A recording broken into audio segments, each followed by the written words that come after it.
Oke, kalau saya sih selama ini sih, saya sekarang, mohon maaf, Mas Ribut sekarang usia berapa? Saya 50 kurang 1 tahun, 49. 49 ya. Saya hari ini, bulan ini nanti tanggal 2 November aku ulang tahun. Usia saya 40. Nah, artinya di usia saya yang 40 ini kan saya berada di taraf middle ya Mas ya. Saya juga bersosialisasi atau bergaul dengan teman-teman yang usia di bawah saya, yang notabene kemarin itu juga banyak anak-anak didik saya juga. Kemudian sejak lama juga saya sudah bergaul dan bersahabat banyak juga dengan beliau-beliau yang usianya di atas saya, gitu kan. Sampai bahkan seusia bapak saya, gitu kan. Kayak mohon maaf saya harus sebutkan seperti misalnya di sini ada yang sering-sering komunikasi dengan saya, Pak Bambang kan. Usianya bahkan lebih sepuh dari bapak saya. Bapak saya tahun ini usianya 70 tahun. Ya, artinya apa? Artinya kan saya juga berada di tengah-tengah ini ya, berada di tengah-tengah. Nah, hari ini alhamdulillah sampai beliau-beliau yang kemarin yang ada sudah almarhum juga ya, itu baik semua sama saya. Baik semua dalam arti gini, saya memposisikan beliau itu sebagai orang yang terhormat, beliau sebagai orang yang lebih tua, sekalipun beberapa kali, bukan sering, beberapa kali perbedaan pendapat, wajar lah. Iya kan? Tetapi saya sebagai orang yang lebih muda, ini juga saran buat teman-teman yang lebih muda sebenarnya. Saya sebagai orang yang lebih muda, saya tidak sakit hati sampai ngilok-ngiloknya beliau, tidak sama sekali. Kenapa? Perbedaan pendapat itu ada seringkali di dalam permasalahan teknis. Permasalahan teknis bagi saya permasalahan yang tidak perlu dipanjang-panjangkan ya. Tetapi lebih daripada itu yang saya pelajari dari beliau-beliau, termasuk dengan Mas Ribut juga, yang saya pelajari adalah saya mengambil spiritnya Mas Ribut. Bayangkan, seusia beliau sudah 70 tahun, seusia bapak saya masih mau peduli ya, angkat-angkat sound, masih mau peduli, masih mau angkat-angkat sound, masih mau maaf nih, masih mau mikirkan sing enom, iya kan, gitu loh. Terus alasannya wak dia apa sing enom ngilok-ngilok wong tuwek. Seringkali teman-teman yang muda, ini sekarang saya ke teman yang muda ini Mas, seringkali teman-teman yang muda ini merasa apa? Merasa dia yang paling update hari ini. Oke ya, dia yang paling update. Ngomong tuh aku gak ngerti. Saiki ku kudune ngene. Merasa mereka yang paling update hari ini, gitu loh. Nah, kalau seperti itu berarti kan dia harus merendahkan yang lebih tua. Saya sering pesan ke teman-teman yang lebih tua, yang lebih muda bahwa perbedaan pendapat itu wajar. Kalau kamu mau semakin update hari ini silahkan gitu. Tapi tolong satu aja, hormati beliau yang lebih muda. Kalaupun kamu harus berdebat dengan beliau yang lebih muda, jangan berdebat di umum. Seperti ini bocoran sedikit. Seperti saya sama Mas Ribut biasanya sering berdebat yang positif ya, untuk kemajuan Dekesda apa segala macam. Tapi tidak ada orang lain gitu kan. Kita berdebat sendiri. Nah, maksud saya di sini tadi Mas Ribut, memang penting Mas. Memang penting bagaimana caranya mensinkronkan antara teman-teman yang lebih muda, bahkan usianya mungkin usia putu ya, usia cucu ya. Anak-anak sekarang ya usia 20 kan usia cucunya ya sebenarnya ya. Usia cucu, usia anak ini bisa sinkronis dengan yang jauh lebih tua. Kuncinya memang gimana Mas Dibun? Kuncinya memang saling menghormati. Oke. Kunci dari bersinergi. Ini dunia kreatif. Iya. Dunia kreatif itu kita tidak bisa mengharapkan satu suara, kita tidak bisa mengharapkan seragam. Kalau ada 10 orang mungkin juga ada 10 pikiran, ada 10 gagasan, 10 ide, sehingga ya perdebatan itu satu hal yang wajar. Yang terpenting tetap saling menghormati, karena ini ya bagaimana tidak hanya yang muda menghormati yang tua, tapi yang tua juga menghormati yang muda. Dan pada dunia kreativitas itu sebenarnya tidak ada usia. Oke, setuju. Temuan-temuan baru, itu ciptaan-ciptaan baru tidak selalu muncul dari kalangan muda, kalangan yang sudah sepuh pun juga melakukan yang sama, mereka tetap seniman, seorang pencipta, seorang kreator. Jadi di dalam dunia kreativitas itu tidak ada usia. Itu ya, yang ada adalah bagaimana kita mencipta secara lebih baik, kita selalu mencoba, ada inovasi dan tradisi, ada melanjutkan tradisi dan juga menambahkan sesuatu yang baru, inovasi. Dan itu ya tidak berkaitan dengan usia. Saya kembali kepada yang tadi saya sampaikan tentang kegiatan 1000 warga Sidoarjo nembang Mojopat. Itu koordinator penciptaan Mojopatnya itu Pak Suwarmin, usianya juga di kisaran 70. Dan saya kemarin ketemu beliau, dengan pengalaman beliau, dengan pengetahuan, dengan wawasan beliau, akhirnya bisa menciptakan Mojopat Gagrak Sidoarjo. Itu. Dan kalau di Dewan Kesenian itu sebenarnya meskipun dari pengurus itu banyak yang senior gitu ya, tapi dalam aktivitas di realnya itu partisipasi dari anak-anak muda itu sangat-sangat besar. Saya contohkan di bulan Februari ketika Dewan Kesenian Sidoarjo mengadakan pameran seni rupa masjid, itu kerja kolaborasi juga kolaborasi antara Dewan Kesenian Sidoarjo, Les Bumi Sidoarjo sama Kampung Seni. Itu tidak pameran itu pengunjungnya lebih dari 250 dan mayoritas masih muda.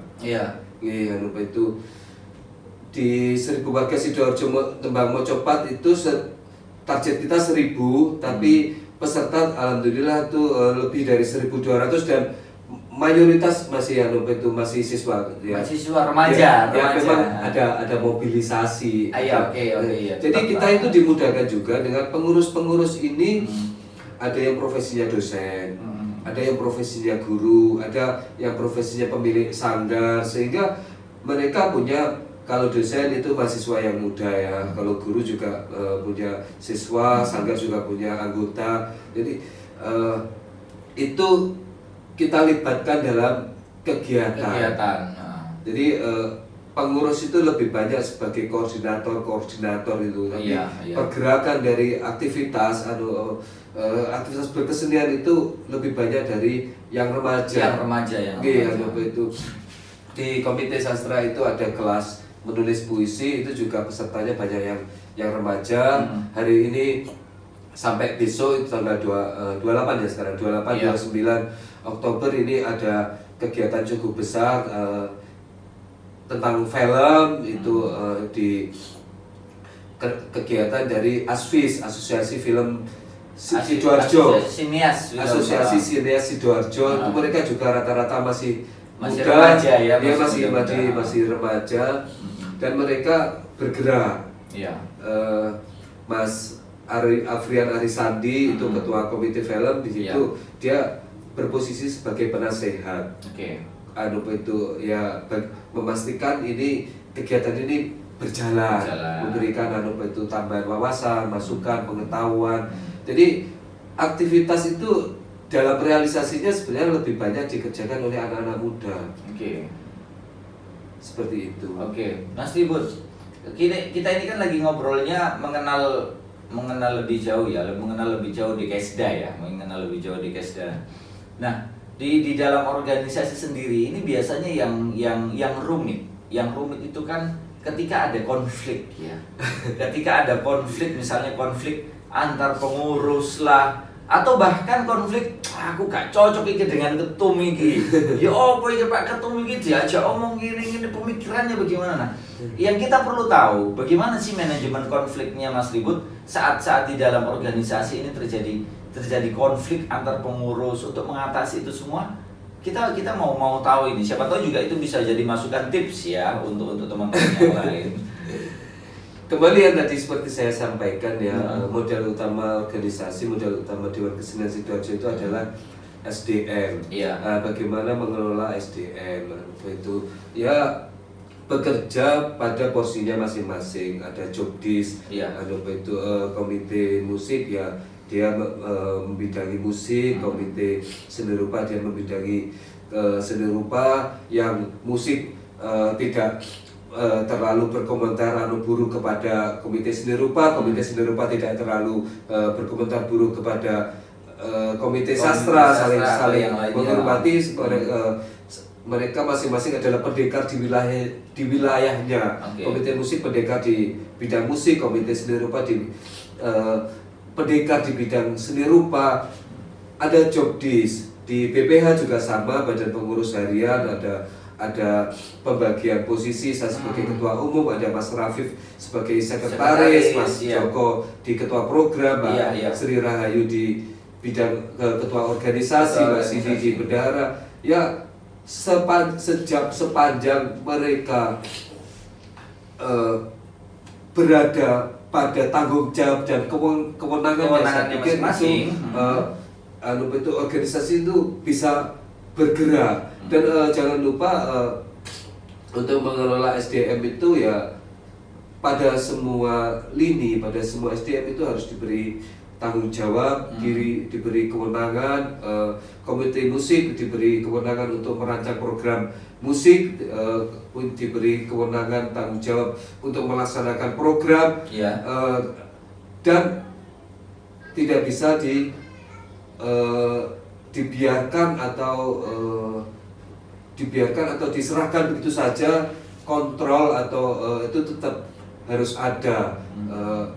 Bagaimana, apakah ini sudah ada, kita ada template program kerja ya. Kalau sudah masuk pada template-nya pembuatan proposal ya kita menanyakan apakah proposal sudah dikerjakan. Kalau memang belum, ada kendala apa. Begitu proposal sudah di ACC disetujui, kemudian ini berlanjut kepada tahapan-tahapan persiapan program kerja ya kita melakukan kontrol juga. Jadi setiap SDM itu diberikan kewenangan, diberikan tanggung jawab, tapi juga sekaligus kita kontrol. Itu agar ya semua lini ini berfungsi sesuai dengan tupoksinya masing-masing. Itu saya pikir salah satu cara untuk meminimalisir gesekan. Kita sibuk bekerja, kita sibuk berpikir untuk pemajuan seni budaya di Sidoarjo, tidak sibuk yang lain.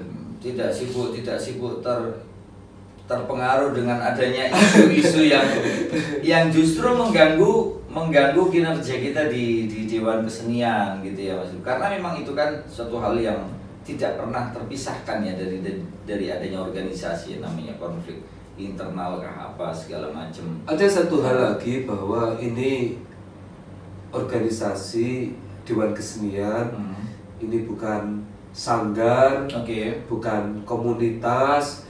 Kalau sanggar, komunitas itu secara keanggotaan seringkali tidak jelas siapa yang aktif di situ ya. Dia menjadi anggota sanggar tersebut, menjadi anggota dari komunitas tersebut. Kalau Dewan Kesenian tidak seperti itu. Semua ini adalah pengurus. Jadi Dewan Kesenian tidak punya anggota. Semua yang ada di Dewan Kesenian ini pengurus, dan karena semua adalah pengurus maka semua punya tupoksi sendiri-sendiri. Seperti itu. Kemudian Mas Ibu kan banyak komite ya di sini, banyak komite.